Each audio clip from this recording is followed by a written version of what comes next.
Okay, how are you doing? I'm good. How are you? You're fantastic. You're fantastic. I love this. Wow, you look. No, thank you. I mean, amazing. this right here. That's really, just. You like? Oh, you like this? No, This it's is beautiful. This is, I'm jealous. I'm jealous. Thank You you. I was carried on very looking well. at your pants earlier, and it was.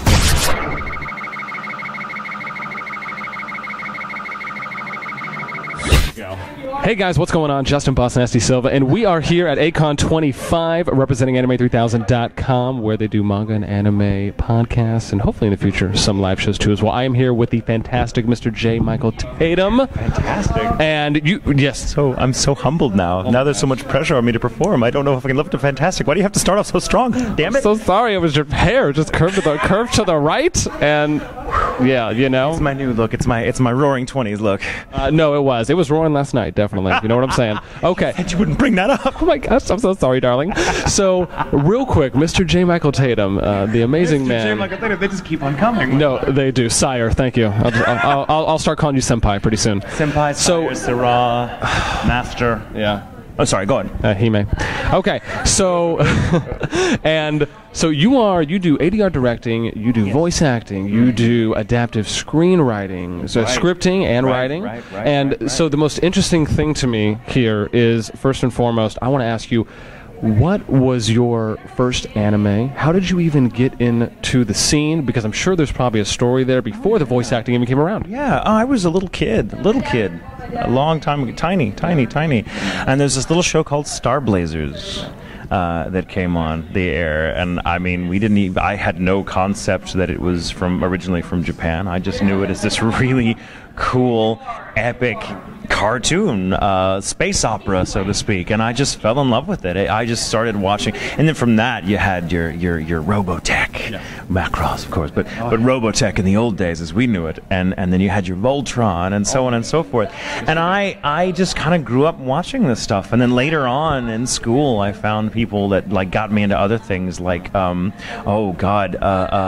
Crying Freeman. Remember that show? Or do you remember Ranma 1/2? Of course, we have that. Okay, yes. Was a big influence one. The bubblegum crisis.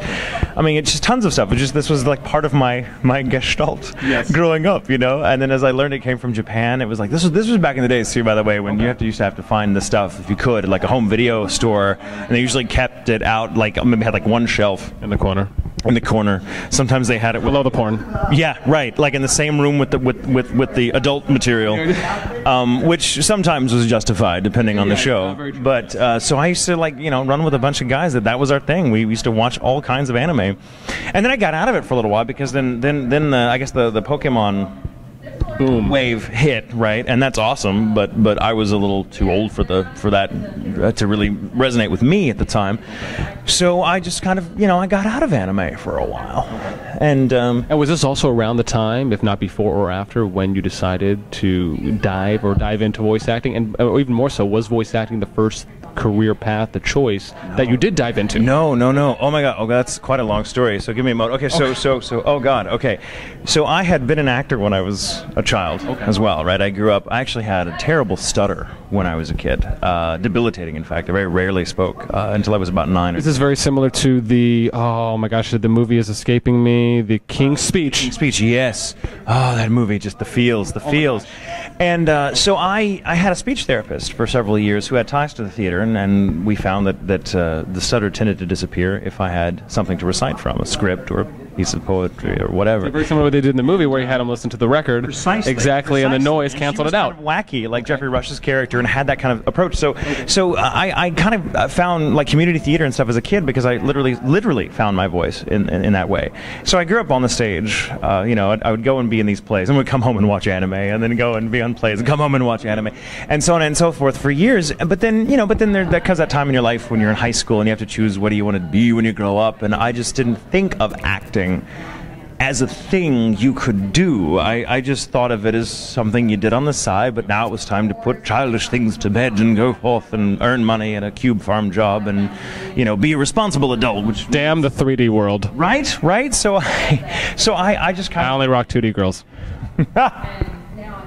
but 3D guys. Now that's okay. So anyway, oh my, thank you. Oh my. Yeah. Well, that's a little bit. These are my ass pants too. We're gonna get so much trouble. This is gonna come back to haunt both of us. I hope you're ready for it. I can deal with it, but you don't know what you're bitten off. Well, peer pressure will probably just take it all off of me later. So many euphemisms in that statement. Anyway, what was I talking about? Christmas. No. So Christmas. So oh my God. Sorry, too much? So anyway, I had a whole other career for the longest time. I was in advertising for a while. I just sort of I wasn't terribly good at it, to be honest with you. It was one of those things I found myself doing because I thought it was safe. It paid the bills, and it offered the illusion of security. And then I just happened to know Christopher Bevins, a dear friend of mine who worked for Funimation, the Dragon Ball Z folks, and I knew what they did, and being a big fan of that stuff, I thought it was really cool. Had no designs of ever being an actor anymore because I thought it was just something when I passed and whatever. And then out of the blue one day, after knowing Chris for years, we were comic book nerds together, and he spent many a night crashed out on my couch with my cat on his face after really heated arguments about who would win in a fight, Iron Man or Batman. Oh. Iron Man. Anyway, so and then he just called me out of the blue one day and asked me to come audition for him, and I actually said no because I was so terrified of the idea of. Oh, so this was the first ever voice. I was 28 years old. 28 years old, which was only a couple of years ago, but 28 years and actually 26 and a half. Yeah, I'm aging backwards, like Merlin. Benjamin Button. Yeah, Benjamin Button or Merlin in Once and Future King. That's a very literary reference. I'm sorry, you're pretty. So, Brad Pitt's pretty too. So. This is going to end badly for all of us. No, so he called me in and actually sort of scared me into finally coming in. I said no repeatedly. I kept coming up with the lamest excuses for not going. Daily, we're talking daily repetition of calling you. Did he email? Did he send newsletters? A fruit basket? He would not a fruit basket, but he did threaten underwear? To break my kneecaps with a tire iron if I didn't come in. So I finally, under protest, I'm only half joking. Okay. So I go in under protest to get this thing out of the way, and it's like a 4-hour-long audition where I'm like, it's voice acting boot camp. I'm 4 hours, right? I had no idea that they could be so long. I was used to stage auditions where you have maybe a couple of minutes to impress or completely disgust the people you're reading for, and then out comes the shepherd hooks and you're gone. But in this instance, no. I went in the booth for 4 sweaty, shouty, shrieky hours, and at the end of it, confident that I had screwed up and that he would leave me the hell alone. Yeah, finally. I stepped out of the booth and signed what I thought were NDAs. I didn't read them very closely, my first mistake, and made some glib comment about, how the hell do you people here at Funimation get anything done if it takes you 4 hours to audition every single actor? This is just so inefficient. And his response was, oh, no, it took us 10 minutes. We've actually just recorded the first 6 episodes, and you just signed a contract, so screw you, Tatum. You're now an actor. Be back here tomorrow for episodes 7 through 10. I'm like, oh, son of a bitch. Oh and yeah, so I became an actor, and then once I started acting, I got the chance to direct because I just started meeting people that were like, oh, you're good, let's put you in the show. And then I happened to be in a show whose director left, and I happened to be playing a character that knew more about the plot and so on and so forth. And then the writing grew out of that. It just sort of exploded. It just took me completely by surprise. And this is interesting to me because I know in your bio one of the biggest things that people have referenced or have said, or even you yourself, is that you went through a lot, almost a free fall to an extent before landing on your feet in the scene. Can you maybe explain how maybe some of the free falling went, and maybe just your experience for the time it happened? I mean, some of the ups and downs, maybe? Well, I mean, the free fall refers to my period before I ever acted. I mean, it refers to just my life for 10 years, just kind of working a job that I didn't like. Got it. So what we already talked about. Let's move on. Damn it, this is all bad. Okay, I want to dive into some serious stuff now because I'm not too familiar. Now, I did a little bit of research, and I know ADR is for your development recording after direct recording. No, everyone will tell you something. Or it's there's like 3 different definitions that I have. I've always known it as additional dialogue recording. But it actually means it just means dub directing. It's fancier sounding. Yeah, it sounds to me it's almost as though after you guys do your initial lines or you do your initial voice readings, then you potentially go back and have to redo stuff. That's not how it works. But no, okay, it's not. No, in some kinds of ADR directing, but in anime dubbing, it's me as a director sitting in the chair with the actor in the booth, I'm an engineer, and we're acting it out and we're directing them as we go, and that's. It's like directing anything else, but for some reason ADR just stuck. That moniker stuck because I believe in the old days when they would do films, on the cheap, let's say like the old spaghetti westerns or something you used to see back in the 50s and so on and so forth. They would have to come and replace some of the dialogue or do additional recording for dialogue that maybe the on location mic screwed it up. So the actors would come back in and be dubbing over themselves in the soundtrack for additional dialogue that maybe there was a script change or maybe a tone change or something. So that's where ADR direction, the term came from, and it just stuck in the dubbing industry is what we did, even though it's not really. Someone else calls it like automatic dialogue replacement, which is terribly unfair. But yeah, it's all sort of crazy. But yeah, it really, literally, everyone, you can ask everyone in this industry and everyone will give you a different answer for what it stands for. So this is interesting to me because your come up reminds me of a lot of come ups I've heard of as well for people who just kind of either knew the right person or lucked out and went in for an audition and it just kind of turned out. Now, I've heard from, I know Kaylin Glass, who I had some words with last night, fantastic words by the way, and she was telling me something along the lines of that when that there are people or studios that do classes or introduction to voice acting, but for the majority of the case, I guess my just big question is, what is some of the most consistent ways you see people getting into voice acting? Or for people that are looking to do that, do you recommend doing things like voice reels? Are those even a thing at all? Practicing or doing different voice reel tones, or trying to do find a scene or something and then voicing over that scene. Oh, yeah. Well, it's still. Voice acting. The operative word is acting, of course, in that phrase. And voice acting is.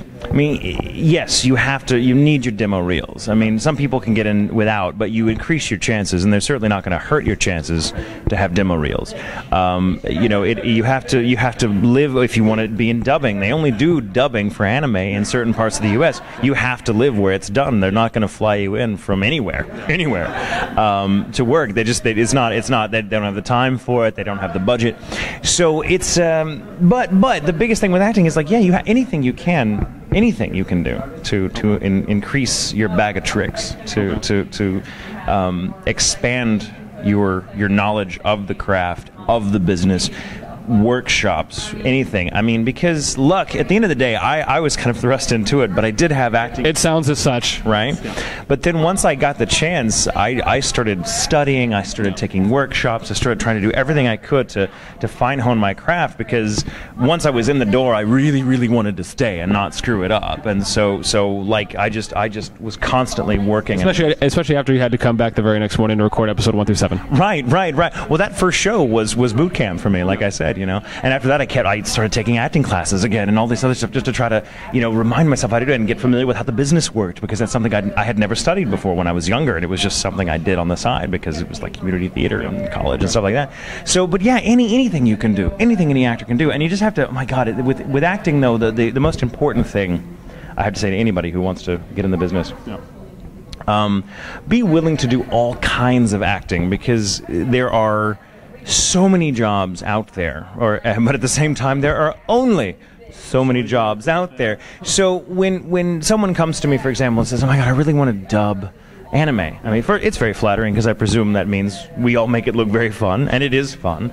But like any business, especially when you're self-employed, as you are when you're an actor or in the creative world, you have to keep your head above water. You have to make sure that you work all the time, or as often as you can. And so the more you're able to do, the more you get to do. So cast your net as widely as possible. Be willing to be a stage actor as well as a voice actor and an on-camera. Be willing to put out demos and to change them up every few years if no one is biting. Get an agent if you can get an agent. Familiarize yourself with the business so you can separate the scams from the real thing. People that want to take your money just so they can say, "Oh yes, pay us $5,000 and we'll represent you." That's no, not that at all. It's hard. It's hard. I mean, it's hard. It's one thing to just stand in front of a mic and do funny voices, which everyone feels confident they can do, and many people can, and it's awesome. But it's another to be able to make a living at that, and that territory, that jungle, is a whole other animal, and people have to familiarize themselves with the business side of it if they expect to get their foot in the door, let alone make a living at it once they do. Okay. We're going to switch gears. I have one of the freaking most awesome questions for you. So you have done Mr. God Eneru from One Piece. God, yeah. And this is in the Skypiea arc. And what I want to ask you is, as your name is titled as such, Mr. J or J. Michael Tatum, would it be safe to say that the will of J is within you? I got him good, Coach. I got him good. Yes, the will of J is strong with this one. You know, I actually order, every time I go through a fast food joint, I order an Inaru voice every time. Really? Every time. I'll be like, Yes, I'll take a number 6 with curly fries and an Oreo cookie shake. and it's always if they want, they're like, will there be anything else? I'm always like, yeah. No, I'm good, thank you. And then they go right through, and it's funny. Like, everyone that works at a fast food joint anywhere near the studios I go to hate their lives. Yeah. Or they get so used to it, they're just drive through like, hey, I feel like I'd like drive through naked on a rhinoceros, and they don't care. They don't care. They're so, yeah. Okay. They do it all the time. Inaru is a great voice. Oh, when I was recording that, like, we would go out to lunch, the director and I, Mike McFarlane, and he would order for all of us at the table in Inaru's voice. And I'm like, yes, he'll have the poached salmon, I'll have the Waldorf salad, please, and could we get some more cranberry iced tea? Thank you. And the wait staff would be like, we can't quite tell if you're putting us on, or if we're not going to say anything because there's a tip involved. So yeah, it was okay. No, awesome. Yeah, no, that was something I wanted to ask, and it was just because I found it so standing out, so to speak, with the J, and then obviously we get to hear the full spiel and the story behind it that we heard last night. So that was fantastic. So I want to move on now and ask you about, what do I have? Oh yeah, so I want to ask you, what's the difference, because you've done some video game characters now, and you've also done anime characters, and I want to ask you, what are some of the differences in the process that you've gone through with voice acting? Do you notice the process with different production studios from doing anime to video games, or just any big differences at all that you notice that would be highlightable? The biggest differences between video game recording, video game voicing, and voicing for dubs is that with dubs, there's pre-existing material, and so you're narrowed by, as an actor, your choices are restricted by the animation that's in front of you. You know, you would love to stress this word or to milk this line a little more, but the timing is simply not on your side, so you can't do it. That said, it's also very helpful because the animation sometimes will recommend a read to you, because if the character is very wacky and flailing, you know, you're not going to read the line like this. You know, so the animation can really springboard your performance because it inspires and informs, you know, how you get your head around the material. So when you're recording video games, though, it's all prelay, what they call prelay, which is they will often have a very rough, if that, concept of the character for you to look at, so you have an idea of how he will look in the game, but it'll often change dozens of times before it actually, and it would look nothing like you saw once the game comes out. Such was the case with Sir Hammerlock, actually, in Borderlands 2. Like, he looked very different when they first showed him to me.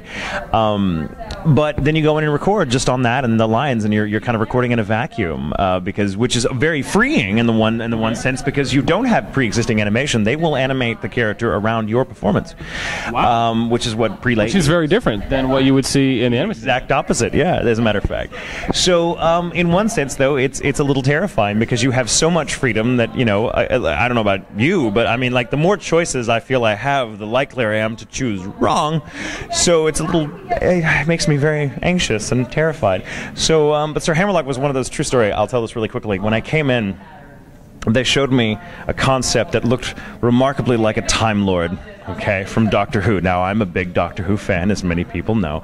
So the first thing I heard when I walk in the door is the producer and the writer say, hey, nice to have you. Thank you for coming in. We really appreciate it. So first question, have you ever seen Doctor Who? And I'm like, I don't know what you're about to ask me, but I've so got this, it's not even funny. So I think, and Sir Hammerlock was originally, I think, going to be just a very small character in like a couple of scenes, but I literally think they enjoyed watching me make an ass out of myself in the booth, which I did, because with Hammerlock, I'm very very flailing and very like, oh yes, whatever, Bonaparte and blah. And they just loved watching me do that I think they just kept finding reasons to add more and more dialogue and then his own freaking game and all this other stuff. And I'm like, oh my God, this took off. So it was great. It was great. And Sir Hammerlock, that voice got me into Canada. No, it's really Legally? true. Legally, well, presumably. I was was going to this lovely con in Toronto a couple of years ago, and Borderlands 2, or a year ago, and Borderlands 2 had been out for a while.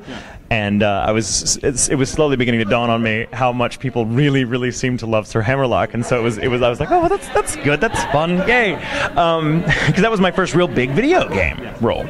So I'm at the customs agent with my passport, and the guy is asking me, oh, you're a voice actor, what do you do, like cartoons and stuff? And I'm like, and I saw him, and he looked like a gamer. Something about him, I'm like, he's a gamer. So I'm like, are you a video gamer? Yes. You Borderlands 2? And he goes, yeah. Oh my God, I love Borderlands 2. Yeah. What are you in Borderlands 2? And I'm like, I'm Sir Hammerlock. He stops dead. Stoic, face just ice. Passport in one hand, the stamp of remittance in the other, just hovering over it. And You know what you must do. Right, and he's like, do the voice. And I'm sitting there suddenly realizing that the dynamic has changed. He no longer buys my story at all. He's like, I am BSing him, and they're about to kick me out of this country. So I'm like, hello, fellow Vault Hunter. I don't care what we do. Let's call them Bonapartes. I don't care, whatever. And I just went into this long spiel. People are turning their heads in the customs line, like, what the hell is going on over there? Thinking that I'm like an irate British man, like bitching out the customs agent or something. And the guy just goes, here's your passport. Welcome to Canada, man. Get the hell out of here. So yeah, that was great. Not everyone can say they've gotten in Canada that way. Yeah, this is amazing. Okay, so my very last question, I know Marcus said I have to wrap it up, but you have also done, geez, oh my gosh, yeah, we have one of my favorite shows, which is Sebastian Butler from Black Butler. And yeah, and then Scar, of course, from Fullmetal Alchemist, which of course is a classic. My very last question, though, for you comes for the adaptive screenwriting that you do. Yeah. And this is interesting because I find that your comparison from anime to video games, where they're almost adapting the character design or potentially some of it based off your voice, whereas you write the screenwrite, you write the script, right, and they act it. Is there ever a moment where you see the finished product and you say to yourself, why didn't they do it this way? Or why didn't it turn out that way? Because I was imagining it like this, but all the time. You can't get away from that. I mean, when you're writing something, you're always going to see it in your head, but you have to make peace very quickly. You have to make peace with the idea that the reality of what you see is going to be often so far afield of how you originally envisioned it that you just have to open yourself up to be like, oh wow, this I actually really like what they did with it, as different as it is, because it now makes me go back and look at my own material and find new meaning in it that I didn't necessarily intend to put there, but was perhaps there, as a germ of it was there, and I just didn't know.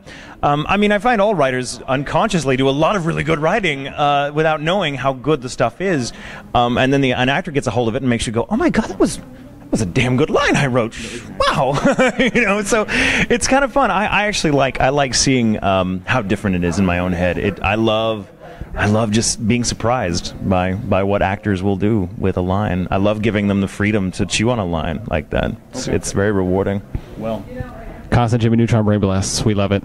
Guys, that's going to be it for us today. Again, we are here with the fantastic Mr. J. Michael Tatum. Thank you so much for your time, sir. No, we can. We're going to do this as I'm going to do the outro. Guys, I'm Justin Bossnasti Silva. Mr. Bossnasti, that's to you, sir. From anime3000.com, where you can check out manga, anime, podcasts, and some hopefully potential live shows that we'll be seeing. Your eyes are so luscious, and we're out. Peace it. Money, bitches.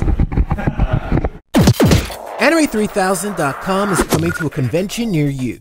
We're looking for passionate fans to feature on future episodes of A3K TV. We will also be bringing you interviews with some of your favorite voice actors, singers, personalities, and exclusive coverage from some of the biggest events. Be sure to subscribe to us on YouTube and tune in daily for brand new videos and podcasts. Anime3000.com, the future of anime and manga.